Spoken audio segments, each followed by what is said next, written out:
Muy bien, vamos a meternos de lleno en esto. Miren, la historia del cristianismo que casi todos conocemos es bastante lineal, pero ¿y si les dijera que hay un capítulo perdido? Un conjunto de ideas tan, pero tan radicales que una vez estuvieron a punto de definir el futuro de la fe en Occidente.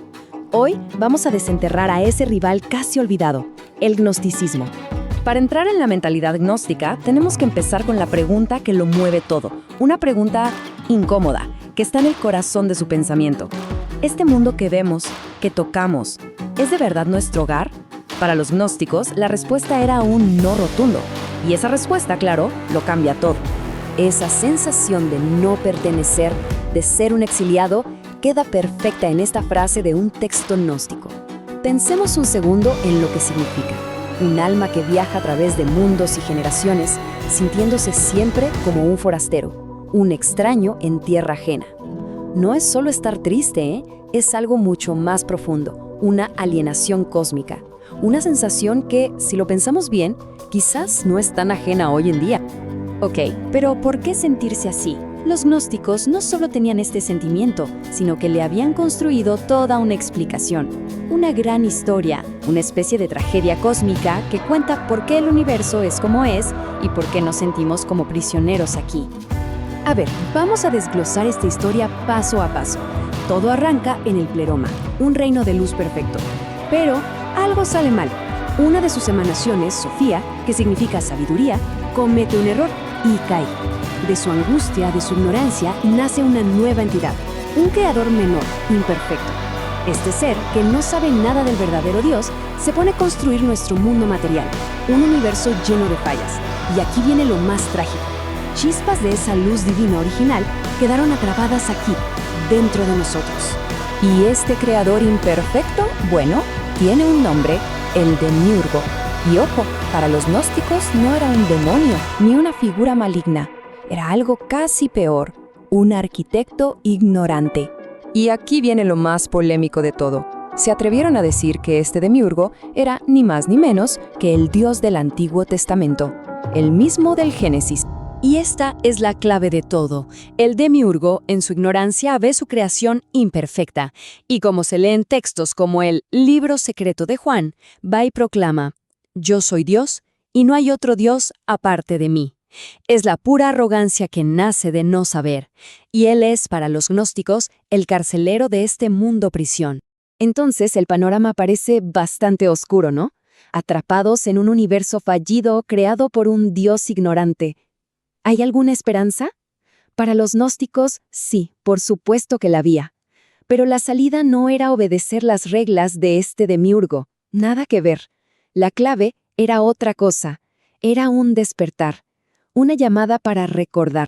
Y esa clave se llama gnosis. Es súper importante entender esto. No hablamos de conocimiento de libros, de estudiar o de acumular datos. La gnosis es más como un flash, una revelación. Un momento de claridad que no te enseña algo nuevo, sino que te hace recordar lo que ya eres en el fondo, una chispa del verdadero Dios, que está atrapada y dormida.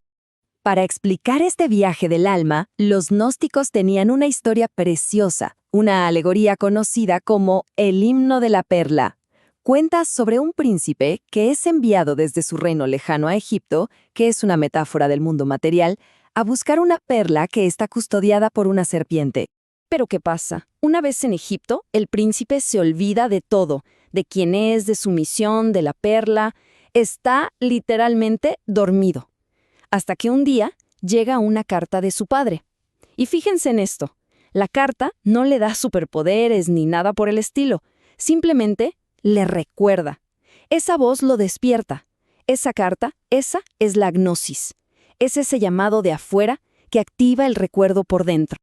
Bueno, como se podrán imaginar, esta idea de un despertar interior chocaba de frente con la otra gran corriente del cristianismo primitivo, sobre todo cuando se trataba de la figura central de todo, Jesús. La diferencia es brutal cuando uno pone los textos lado a lado. Por un lado, en el Evangelio de Juan, el que se hizo canónico, el apóstol Tomás ve a Jesús resucitado y exclama: «Señor mío y Dios mío». Jesús es único, es divino. Pero luego uno lee el Evangelio de Tomás, el gnóstico, y Jesús dice, hemos salido de la luz, somos sus hijos. Él no es una excepción divina, es el que nos recuerda que todos compartimos esa misma luz. Aquí tenemos una verdadera encrucijada. Dos caminos que se separan. Una ruta dice que la salvación viene por la fe en un Salvador externo y único. La otra, la gnóstica, dice que viene del conocimiento interior, de la gnosis. Una habla de un reino de Dios que vendrá en el futuro. La otra dice que el reino ya está aquí, extendido sobre la tierra, solo que no lo vemos. Son de verdad dos caminos totalmente diferentes. Con ideas pero tan distintas, el conflicto era inevitable. Y lo que vino después no fue un simple debate teológico, fue una verdadera batalla por el futuro del cristianismo. Y claro, la oposición se organizó. Encontraron a sus portavoces en figuras como Ireneo, el obispo de León. Para él, estas ideas no eran simplemente una opinión distinta, no, eran falsedades peligrosas, el tipo de mentiras que inventan los herejes. Para ellos no había espacio para la diversidad, tenía que haber una sola verdad, una sola iglesia, y punto. Y esto no pasó de un día para otro, fue un proceso gradual pero implacable. Primero vinieron los argumentos teológicos, como los de Ireneo, insistiendo en que solo 4 evangelios eran los correctos.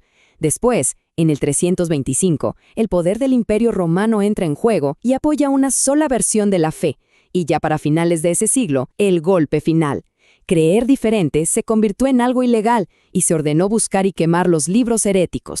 Así que al final, toda esa increíble diversidad de pensamiento cristiano se vio aplastada, reducida a una única ortodoxia con el respaldo del Estado. Las voces gnósticas que ofrecían una alternativa tan radical fueron silenciadas, y sus textos, al parecer, se perdieron para siempre. Dije, al parecer, porque la historia a veces tiene unas vueltas sorprendentes y nos devuelve lo que creíamos muerto. Ahora, vamos a dar un salto enorme en el tiempo, casi 1600 años hacia adelante. El año es 1945. Mientras el mundo sale de la guerra más grande de su historia, un descubrimiento totalmente casual en el desierto de Egipto está a punto de reescribir la historia de las religiones.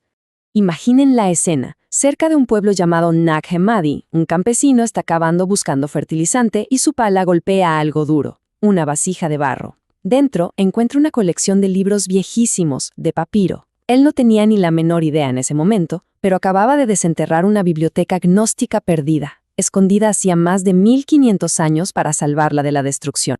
La importancia de este hallazgo fue impresionante. Docenas de textos de los que solo sabíamos por las críticas de sus enemigos, y entre ellos, una copia completa del Evangelio de Tomás. Por primera vez en milenios, los llamados herejes podían hablar con su propia voz. Podíamos leer sus historias, sus mitos, sus ideas, directamente de la fuente. Y esto nos deja con una pregunta final.